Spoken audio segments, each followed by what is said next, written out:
المهم ان انت بعد كده بتاخد بعضك وبترجع على الاستوديو عند ماد دوج اللي هو المفروض انت المدير بتاعه، فاهم؟ وبتنط من على السور يا اسطى صباح الفل.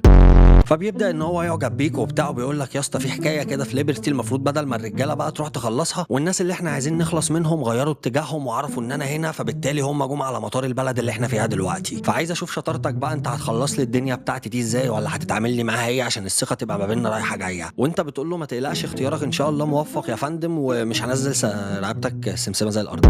ولما بتخش جوه بتشوفه هو قاعد مروق على حاله وبتاع ومش عارف ايه، وبعد كده بتبدا ان انت تتكلم معاه، بتقول له بص يا باشا انا جامد شعليه، اي حاجه انت عايزها انا هعملها لك، خدامك وتحت رجليك. فبيقول لك انت بتعرف تعمل ايه؟ فبتقول له سرقه، خطف، قتل، سواقه، بص اي حاجه باشا شغال.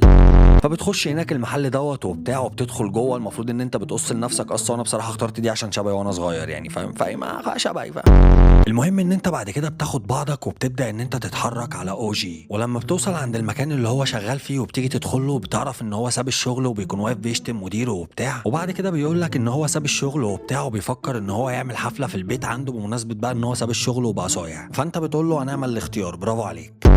المهم ان انت بعد كده بتبدا تتكلم معاه في الجد، وبتقول لها ان انت محتاج تعمل فلوس عشان عايز ترجع المدينه بتاعتك وتقف على رجلك والشويتين دول. وهي بتقول لك ان هي مترجته 4 اماكن عايزه تسرقهم، والاربع اماكن دول بيعملوا فلوس كويسه جدا. وانت بتقول لها اي حاجه هتجيب ملمين، انا راشي، انا عايش بقالي 5 حلقات على ريسبكت بلس اصلا، فكك.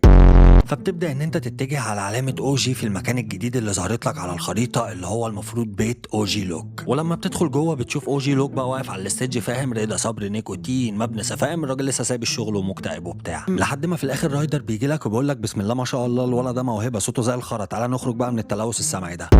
المهم ان انت بتوصل عند العلامه الصفراء اللي كانت ظاهره لك على الخريطه، وبتعرف ان المكان ده محل حلاقه. فبتخش على جوه، ايوه يا عمرو حلاق، عايزك تعمل لي وسويت وبيج سموك هما الاتنين بيشدوا مع بعض وبيتكلموا مع بعض وبيزعقوا وبتاع، وبيقول له يا اسطى انت من امتى كان قلبك اصلا على المنطقه والشويتين دول؟ وبيج سموك بيقول له يا اسطى انا طول عمري قلبي على المنطقه وبتاع، انت مش شايف كرشي عامل ازاي اصلا؟ بص دي منطقه في كرشي اساسا. المهم ان انت بترجع تاني على حرف الاس اللي ظاهر لك على الخريطه، اللي هو المفروض بيت سويت. ولما بتوصل هناك وبتبقى داخل على البيت عشان تروق على نفسك وبتاع، بيجي لك تليفون من سويت وبيقول لك يا اسطى انت لو ما احترمتش جسمك مفيش حد في الدنيا هيحترمك، فانت رايح الجيم يا اسطى عشان ايه ما يقلش ادب عليك. المهم لما بتوصل المنطقه عندكم بتنزلوا كلكم العربيه وبتاع، وسويت بقى بيشكرك على اللي انت عملته معاه، وان انت وقفت جنبه وانقذت حياته والشويتين دول. وانت بتقول له استا عيب عليك، اللي بيجري في دمك هو اللي بيجري في دمي، اوعى تقول كده، مالك في ايه؟ وكالعاده بترسي على ريسبكت عشان فاهم ما هنقول امتى بقى خلي لك الحب، انا اكتفي بالفلوس مش عارف، بس ايه ماشيه بالحب لحد دلوقتي. وبتبدا ان انت تتحرك على رايدر. ولما بتدخل له جوه بتشوفه هو قاعد معنتخ بقى على الشازلونج في الجنينه، وبياخد تان وهو لابس بكم، معرفش ازاي بس هو بياخد تان، وبيقعد يتكلم معاك وبيقول لك تبا للمدرسه والمدرسين، انا طلعت جينيوس عشان ما دخلتش مدرسه وبتاع، وانت بتقعد تضحك عليه عشان شايفه اهبل اصلا، فاهم؟ بس في الاخر رايدر بيسوق العربيه وبيوقعها من على فوق الجسر، وانتوا كلكم بتتفقوا في الاخر ان انتوا تتفرقوا عشان البوليس ما يعرفش ان هو يمسككوا، وفعلا كلكم بتبداوا ان انتوا تتفرقوا، وبكده المهمه بتكون انتهت، وانت برضو بتاخد المكافاه احترام، فاهم؟ هنمسك فلوس امتى؟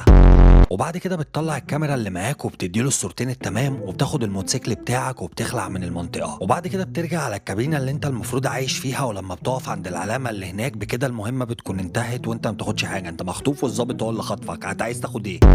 بس في الاخر بيقول لك ان قريبته عايشه هناك في المكان اللي انت قاعد فيه دلوقتي، وبيقول لك على المكان اللي هي فيه، وانت المفروض ان انت تروح لها عليه عشان تساعدك. وبعد ما بتقفل معاه بيظهر لك علامه استفهام على الخريطه، والمفروض ان انت دلوقتي تتجه عليها عشان اصلا ما فيش غير على الخريطه، انت لسه بتستكشف المدينه.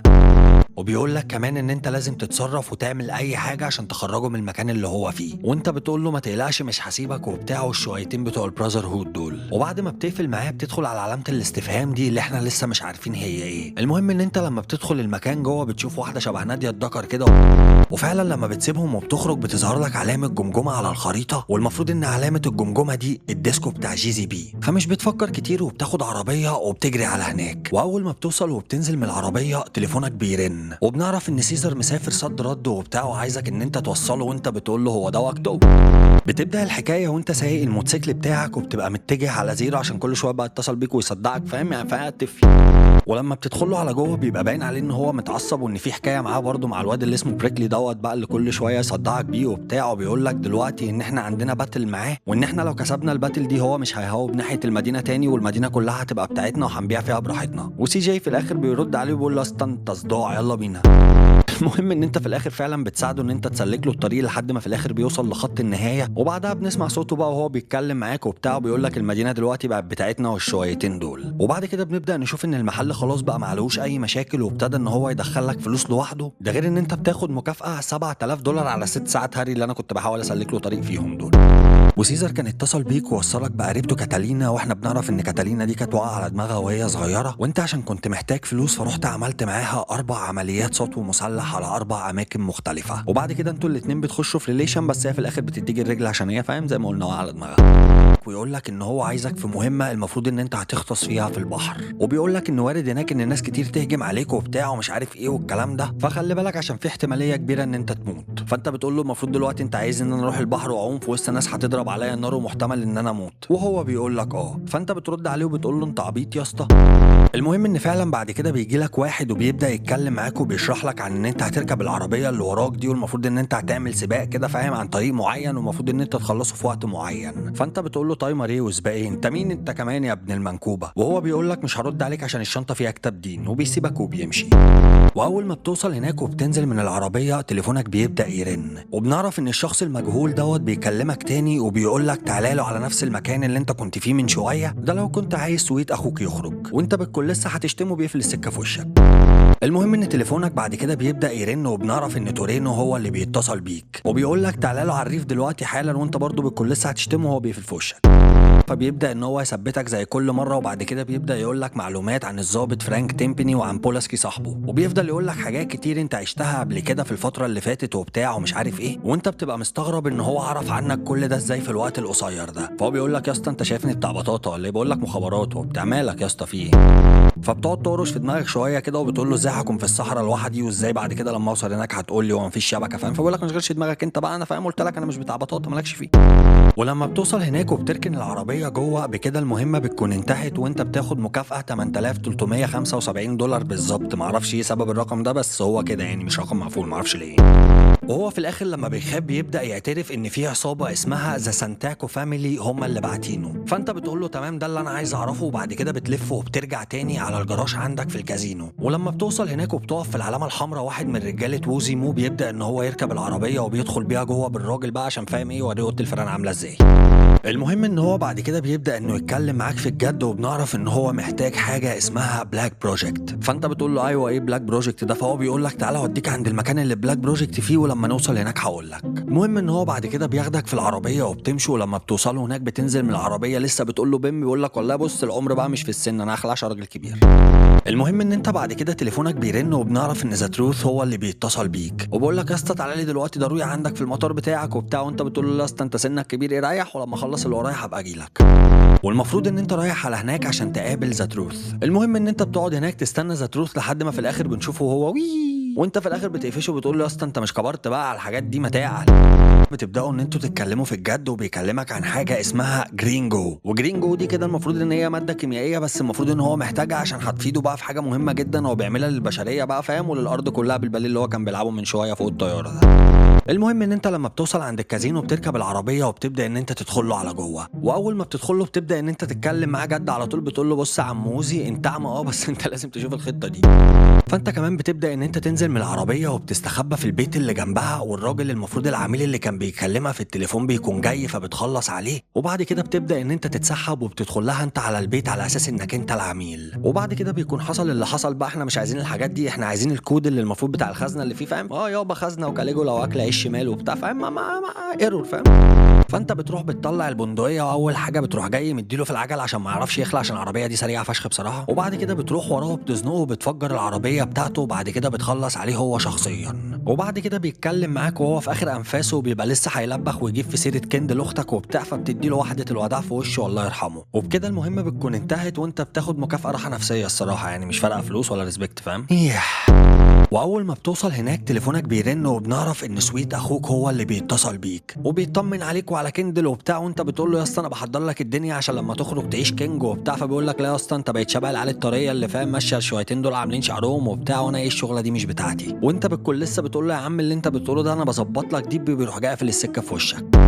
بعد كده بيجي لك تليفون من كندل وبتقول لك ان هي هتروح على سان فيرو الاول، وبعد كده هتبقى تقابلكوا في بيتكوا بقى هناك، فاهم، ناحيه الاستوديو عند ماد دوج، فاهم اللي هو ايه المنطقه بتاع الهود يلا. لحد ما في الاخر بتنجح ان انت توصل له وبتزنقه وبتفجر العربيه بتاعته، وبعد ما بتخلص عليه بكده بتكون رجعت الاستوديو بتاع ماد دوج له تاني. ده غير ان كده المهمه بتكون انتهت وانت بتاخد مكافاه ريسبكت برضه. انا هروح انزل اكسنس يا اسطى، فاهم. واول ما بتوصل هناك تليفونك بيرن وبنعرف ان ووزي هو اللي بيتصل بيك وبيقول لك يا اسطى انت فين، ورانا شغل وبتاع ومش عارف ايه، وبتقول له يا اسطى انا هبص على الباب اهو داخل لك دلوقتي. المهم ان انت فعلا بتقفل معاه، وبعد كده بتروح له على المكتب بتاع الشغل الشمال وبتلاقي ان هو مش موجود اصلا، لسه هيجي كمان كام ساعه، فاهم، مع انه لسه قافل معاك من ثواني وبيقول لك انت فين وبيستعجلك، فاهم. وبنفهم من كلامكم ان انتوا المفروض هتروحوا على مكان معين عشان تاخدوا طياره معينه، وده المفروض عشان انتوا المفروض هتحملوا بيها حاجه وزنها تقيل. وفي الاخر انت بتسال بتقول مين اللي هيروح يجيب الطيارات يا جدعان وبتاع، كلها بتعمل من بنها وبتصدرك انت عشان تروح تجيبها. فانت بتقول لهم ماشي يا جدعان على مسا عليكم يا عم، فاهم، كفران خلاص هتعيط.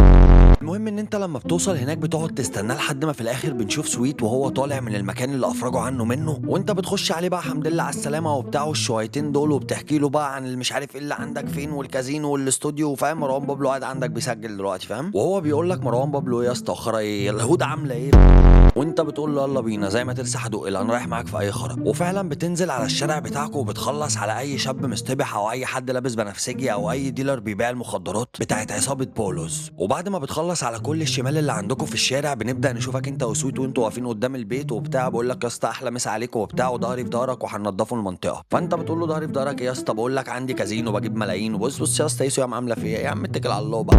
المهم ان انتوا اول ما بتوصلوا عند المكان ده هناك بنبدا نشوف اوجي لوك وهو معاه مذيع بقى وبيعملوا الانترفيو اللي انتوا شفتوه في التلفزيون وبتاع، وهو اول ما بيشوفكم بيبدا ان هو يركب المكنسه اللي بالكهرباء دي وبيجري بيها في الميه. فطبعا انتوا الاتنين مش هتوصلوا لحد هنا عشان تتفرجوا عليه، فبتركبوا كل واحد فيكم مكنسه برضه وبتبداوا ان انتوا تجروا وراه لحد ما في الاخر بيجي واحد بنعرف ان هو مدير اعمال اوجي لوك، والمفروض ان هو كمان بيبقى مش طايقه، فاهم. المهم ان مات دوج في الاخر بيخوف اوجي لوك وبتاع، وبعد كده بياخد منه الكراسه اللي فيها الرايمز بتاعته وبيقول له اصلا انا عفيت عنك مش هعمل لك حاجه، وبيسيبه يمشي. وبكده المهمه بتكون انتهت وانت لازم تاخد ريسبكت لان انت اصلا اللي كنت سارقهم في اول السيزون. انت هتحور يا اسطى.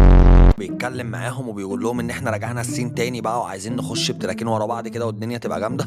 في نفس الوقت بتكون انت لسه داخل وبتاع وبتقول له يا اسطى الدنيا هتبقى جامده ايه وترى انت مسطول يا اسطى. فهو بيقول لك ان احنا لسه مستحوذين على جليم بارك والدنيا جميله وبتاع، فبتقول له يا اسطى انت في غيبوبه ولا ايه، جليم بارك مين ده، البولوز مستحوذين على سالوس سانتوس كلها، انت ايه يا اسطى، ما احنا علبه سجاير بالنسبه لهم كده. فهو بيبدا يسخن وبيقول لك لا يا اسطى الكلام ده مش جاي معايا سكه، احنا هنخرجوا دلوقتي ونستحوذوا على منطقه تانية من عند بتوع الفلافل دول. وبعد ما المنطقه بتخضر على الخريطه بتبدا ان انت تركب العربيه وبتاخد سويت معاك وبتتحركوا على العلامه اللي ظهرت لكم على الخريطه، ولما بتوصلوا هناك بنعرف ان العلامه دي الهود بتاعتكم. المهم ان انت بعد كده بتبدا ان انت تقف في العلامه الحمراء، وبعد كده بتبدا ان انت تتكلم مع سويت وبتاع، وبيقول لك يا اسطى احلى مسا عليك كنت النهارده دكر والشويتين دول، وانت بتقول له يا اسطى معلش. وانت لسه بتترحم عليه وبتقول الله يرحمه بنشوف الضابط فرانك تيمبني وهو داخل ومثبتك بالسلاح، وبعدها بيبدا ان هو يحدف لك شنطه وبيقول لك حط كل الفلوس اللي في الخزنه اللي جنب بيجي سموك دي في الشنطه اللي معاك. فانت فعلا بتبدا ان انت تعبي له الفلوس وبتاع، وبتقول له اصلا انت خربت البلد والدنيا كلها بره في الشارع ماسكه في بعض بسببك وفاهم انت شطون يلا، وهو بيقول لك ما انا عارف. وبعدها هما بيسيبوكوا وبيدخلوا على البيت جوه، وبعد كده انت بتبدا ان انت تقرب من الضابط تيمبني وبتقلبه على ظهره، وبعدها بتبدا تقول له سي يو اراوند يا ابن